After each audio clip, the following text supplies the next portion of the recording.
Hey guys, what is up? It is Bibs7 here again, and welcome to another RuneScape 3 vlog here. Just going to be doing Bandos in this one. I'm currently just doing a 1 hour trip here to get some clues for my new series that I've been doing. And for those of you who might be wondering where the episode is with my 5 master clues that I got in the epic last episode, if you missed that, by the way, you should go check it out, the Clue Scroll Chronicles episode 1, because I got pretty freaking lucky on the number of master clues that I got in that video, so I would highly recommend you check it out. But the second episode is going to be coming out tomorrow.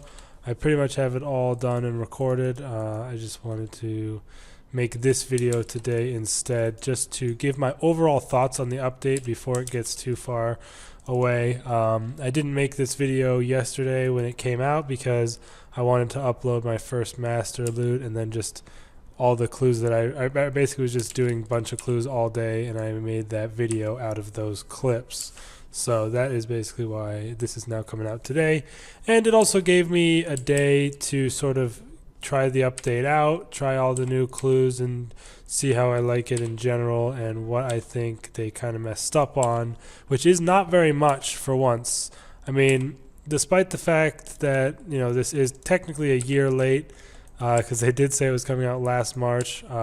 It really has all the hallmarks of a really well done update. As far as I know, there weren't really a lot of bugs. That I didn't encounter any bugs, and nobody I knew encountered any. I'm sure there were some at some point, but I didn't even encounter any. So right off the bat, that is a rarity from Jagex, to be honest with you. Sad to say that, but I'm glad to see that they really did well with this update in terms of, you know, having any patchy issue like launch or any big issues coming right when it started. Although I was not logged in for the very start of the update because I did have work, I did not see anything on the forums or Reddit about that either, so I assume it went well. And just in general, this update is so good. There's just so many nice quality of life changes. There's a lot of really cool new content. I really love the treasure trail points system. They, well, I'm not going to say that. I hadn't heard about it before now. I'm not going to say they didn't talk about it. They very well may have talked about it, and I missed it because before this update, I wasn't really playing the game at all. So I could have easily missed them talking about that, but I definitely really appreciate that system. It's really cool. It adds an even nicer little extra incentive to continue doing the clues, and, you know, just every clue, even if you don't end up getting a good reward, at least you still got some treasure trail points to continue working towards the rewards from that shop. And the shop is really good as well. Those outfit pieces are wicked nice, and some of them have some really amazing benefits for your clue scroll completion. I am personally going for the jacket first, which is the most expensive piece. When the clue rework came out, I had about 1,000 points, just under 1,000, like 993 or something like that. So I was only able to afford, like, I think the boots or the gloves if I wanted. And then once I got over 1,000, that's also the trousers. The backpack is 1,200 and the top is 1,500. And the reason I want the top is because if you don't know what it does, basically you can charge it up by completing clue scrolls of any tier, and every 5 clues you get 1 charge, storing up to a maximum of 3 charges. And with those charges, you can use it to teleport to the exact location of your clue. And that is insanely useful for primarily scan clues. It'll tell you right to the spot. You don't even have to scan the area. You will be on the spot where you need to dig, which is insanely useful for some of the more annoying elites, like, say, maybe the Elven Lands or whatever. And also for master clues if you want to use it, although I haven't really had too many problems doing masters. They're pretty easy, to be honest. Once you get them, getting them is a bit hard, but as long as you're like maxed and have almost all the quests done in the game, you should really have no problem actually completing them, because they tend to be pretty easy as long as you know, look up the solutions. And if you don't feel like doing the puzzles, obviously you can use a puzzle solver. That being said, I really like the new puzzles as well that they came out with, the towers puzzle and the lockbox type thing that is kind of like the dungeoneering puzzle, but with 3 states for each square. I really liked those new puzzles. I especially enjoyed the tower puzzle. While I was at work, and sorry, there are some sirens going around outside. I don't know if you can hear them, but sorry about that. But I really enjoyed the tower puzzle. While I was at work, my friend Alex was doing his first master, and he sent me that tower puzzle because there weren't really any solutions out yet because it was right after the update had come out.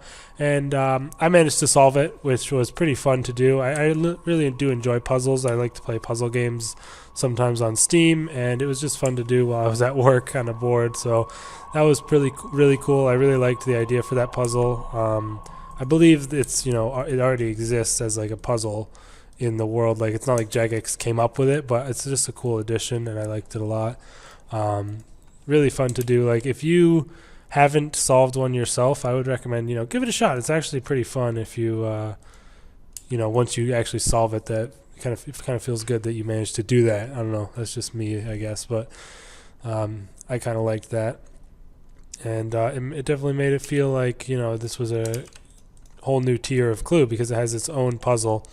They also added new puzzle boxes to all tiers of Clues that use them, and they look really nice. They have a nice high def pictures on there as opposed to the old blocky ones, but that's kind of like a good and bad. I mean, it definitely looks better, but it makes it a lot harder to distinguish between the squares, so it makes it actually a bit harder to solve, which I don't really like because a lot of the squares kind of look similar. On the old puzzles, it's really easy to tell which things go where because of the low resolution, and like sort of there's no real like color blending in those either, which is another big thing. But I'd say I'm pretty neutral on that. It is a bit annoying, but I pretty much use a puzzle box solver all the time at this point, so just to save me time, so it doesn't really affect me too much. But before the puzzle box solvers came out, that was kind of an annoyance. I mean, I could solve it, no problem. It just was a bit annoying sometimes to tell between the pieces. But yeah, I'm kind of just going all over the place with this. But back to the shop, if I could. There's a few other things you can buy from the shop. You can buy clue scrolls themselves up to elite. You cannot buy masters from the shop, which I think is good because that would kind of be lame. I believe elites are 100 points each, so it takes quite a few clues to be able to get that many, especially if you're doing like hards. Hards give 4 points per clue, and you do get bonus points for every 10 and every 50 and every 100, so you can get a decent bit of bonus points while you're going for them, but either way, it's still pretty slow to get the points up no matter what you're doing. But yeah, I believe elites are 100, and then it goes down from there. You can also buy rerolls for each tier of clue, so you could buy. I think it's just a reroll token. You buy that, and then you add it to your rerolls, and you can reroll once you get another one of those clues. Those are actually more expensive than the clues themselves, which makes sense because it's essentially doing a clue when you reroll. Like, it's basically doing another clue and opening it, as opposed, but like obviously you throw away your old reward, but still it makes sense why they would make it more expensive than the clues themselves. So I'll probably never buy the rerolls. Like, I'll be fine with just doing the clue itself on my own and saving the extra points. That would just be my stance on it. Other than the the outfit, you can buy a pet, which is very expensive. I think it's 2.5k points. I think it's just cosmetic, doesn't really do anything, but that'd be kind of a cool thing to show off if you want to show how many treasure trails you've done. Although I would recommend you definitely at least get the full outfit first, so I would highly recommend that. And then I think there's a couple like random titles you can buy and stuff like that. You can also buy skipping tickets for all the various puzzles. I believe you cannot trade them because they have like a little U after them, which I assume means untradeable. So I do not believe you can actually trade those, but if you are really stuck on something and you, for some reason, are against using a solver, you can go there and get one of those. I'm not sure the prices on them, but there is one for every type of clue. Puzzle boxes, Celtic knots, costume skipping tickets are in there as well. And then there's also new ones for the lockbox and the tower solvers. So yeah, that's a pretty cool addition as well. And then Other than that, I think there's a few other things, but I can't really remember. But those are the main things, and they're really cool. I definitely like the outfit. Like I said, the jacket is really going to be useful. That's the one I'm getting first. The legs are also kind of cool because if you have an emote clue, you can right-click on the legs and click Perform Emote, and it will just do the emote for the clue you have, so you don't have to go searching through the emote screen to find the emote. So that's obviously useful. The gloves allow you to use teleport scrolls, which you get as clue rewards. I'm sure you all know what I'm talking about. You can use those from your bank without having them in your inventory. So that's actually more useful than it sounds, because I have a clue preset and I really don't have a lot of inventory space left at this point with the number of teleports I have. Nowhere near enough to have all the scrolls. So if I could just have those gloves on and use them to teleport me to wherever I want, if I have the scrolls in my bank, that'll be really useful. So I'll probably end up getting those pretty soon because they're cheaper than most of the other items. There's also a backpack, which I believe it says it charges similarly to the jacket, I believe, and you can swap out a clue with a different one, which I'm assuming you just take your clue and you get another one of the same tier and you're on the same step. It's just if you get a crappy one that you don't want to do and you don't have any charges for your jacket or whatever, you can swap it out. So that'd be pretty useful. And then lastly are the boots, which are in my opinion the least useful. You can use them to, I think they just give you infinite run or something. I'm not sure if they have charges, but there's something to do with infinite run energy when you have those, which isn't the most useful thing in the world due to how slowly run energy depletes in RS3 and how quickly it regenerates as well. So I wouldn't worry about getting those until last. But once you have that full suit, you actually get an extra 3 rerolls to store for each level of clue, I believe. So you get 6 in total, which is honestly quite useful, although you tend to use them up quicker than you get them, so it won't really make a huge difference usually.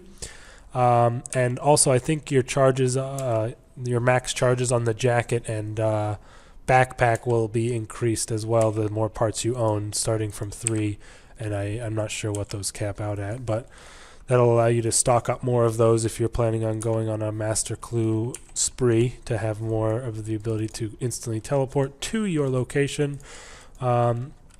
So yeah, that shop I really like. The outfit is awesome. There's also a new Hazelmere's Signet Ring-esque item, which I might make a video on for itself, but it's called Orlando Smith's Hat. Orlando Smith is another character who is dead in the RuneScape lore, just like Hazelmere was, and his hat is basically the missing piece of the Globetrotter set that you can buy from the shop. There is no hat in the shop, and this is meant to be like that missing piece.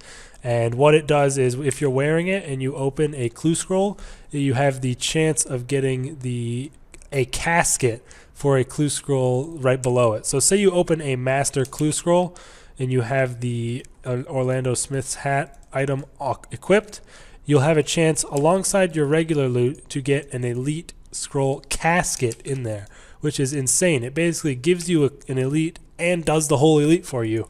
So that thing could be really cool, because you could like have something like where you open a master, get an elite, open the elite, get a hard, open the hard, get a medium, open the medium, get an easy, and just literally being able to open one of every clue casket by only doing one master clue. Or you could have something similar go on where you get a master casket, open it, get an elite casket, open that, and get another master clue scroll, and kind of try and loop like that. It doesn't say how rare the effect is, but it is not probably very common if I would guess. But it is currently listed in the GE for 777 mil, 777 mil, more specifically 777 for all, 7 for all the digits basically. So 777,777,777 GP. Nobody has yet received one. Similarly to the Hazelmere's Signet Ring, it is likely extremely rare, and there are multiple theories surrounding what could you do to get it, or how it could be obtained. I'm not going to go into this too much. Like I said, I'll probably make a separate video talking just about that. But that's really cool. I'm glad they went that route again with adding kind of like a mystery item that's going to be super rare and seeing how people react and how they think it is obtainable. So I'm looking forward to that. It also sounds like it's going to be pretty useful as well to have. So definitely want to see how that turns out. All right, I'm trying to remember what else I haven't talked about. The collections are now out for Clue Scrolls, of course, so you can see what from each Clue Scroll collection you have and have not gotten, which is pretty cool. There's a lot of items, and I'm not sure if you get a title or anything for completing any of them, but I really hope you do, because it's obviously a huge grind and would be a pretty big achievement to do that. So that's really cool to see those. It also tracks like pretty basic items too, like purple sweets, say, so that's nice as well, just to see how much of those things like you've stacked up over your clues. Obviously, the main draw of this is that you can have sealed stacked clues in your bank and inventory, and up to 25 of each tier. That goes without saying, that is an amazing change, so you can just camp somewhere and get multiple clues without having to bank, and it makes everything just so much easier. You can also stack caskets and bank them as well without limiting your sealed clue count, so you can have as many caskets as you want, and that is awesome. Going to make for some pretty epic videos, I'm sure. Especially, I can also probably do some of those on my channel. Could have like 100 hard clue opening for maybe the 10th episode of this series that I'm doing, or something like that. Just going to be pretty sick all around that they made that change. But that was obviously one of the main draws of the clue rework, so I kind of just forgot to mention it. Other than that, there is one thing that hugely disappointed me with this update, and if they had added this one thing that's really not that big, I would have easily given this an update a 10 out of 10, but I got to lower at 1 point for them not adding this one thing.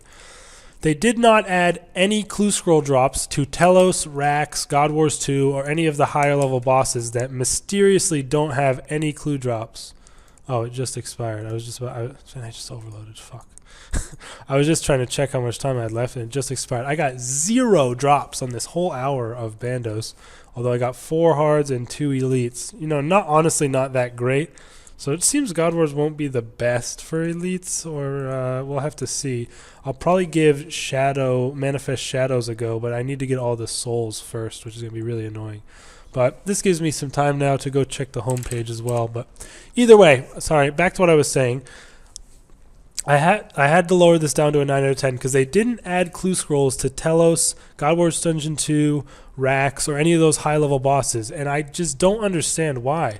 They could have easily added elites to them, if not hards as well. Obviously, the way master clues drop is very specific in that it's basically a 1% chance for the elite to get upgraded to a master on drop, and the main way of getting masters is through other clues, which is fine. I just wish they would have added elites to Telos, Rax, God Wars 2. It doesn't make any sense to me why they didn't do that. It seems like such a simple thing to bring in with this whole clue scroll overhaul.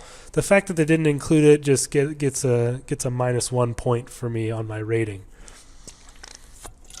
Sorry, I'm not used to talking this much recently, considering I haven't made so many videos. Oh yeah, of course they made hidey holes for emote clues, so you don't have to waste bank space anymore, which is super nice.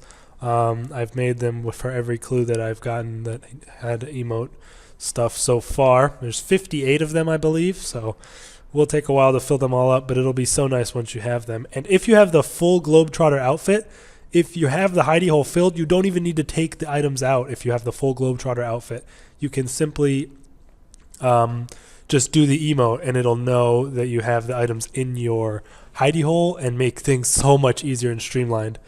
Other than that, I think I covered pretty much everything. They changed Yuri and all the wizards to have a updated look, which is cool. Looks pretty good, I believe. Meerkat pouches increase your scan range by 5, giving them a pretty good use and making elites and masters a bit easier. Just quickly scanning the update page. Oh, there's a new high score for clues completed. On the first day, I was actually in the top 192nd place for doing 7 masters at the end of the day, which was pretty sick. And I think, yes, that is about it for all I can remember, at least. If I forgot something, you can leave it down in the comments, but still, easily front runner for update of the year. I can't really see them topping this. It was just so well done and just such a great update overall. I really loved it. So I'm sad that I have to give it a 9 out of 10 because of the shortcoming that I mentioned, but I really feel that that was a big sort of missed opportunity on their part, and I really hope they would add them in the future, because it's kind of bad to see that as far as things are going, they're not going to be adding clue scroll drops to new bosses because they just haven't done that in the past and for a while. So if Solok comes out and doesn't have anything to do with clues, I'm going to be a bit worried, but hopefully we'll see the trend change with him, and maybe they will retroactively update them because of that. Anyways, guys, let me know what you think about this update in the comments, and if you got any good loots, let me know about that as well. Definitely one of my favorite updates in the past few years of RuneScape, so I'm really happy. It's gotten me back into playing quite a bit now, and I'm looking forward to continuing the Clue Scroll series with you all tomorrow. So be sure to check out that video when it comes out. It is pretty epic. Peace, guys.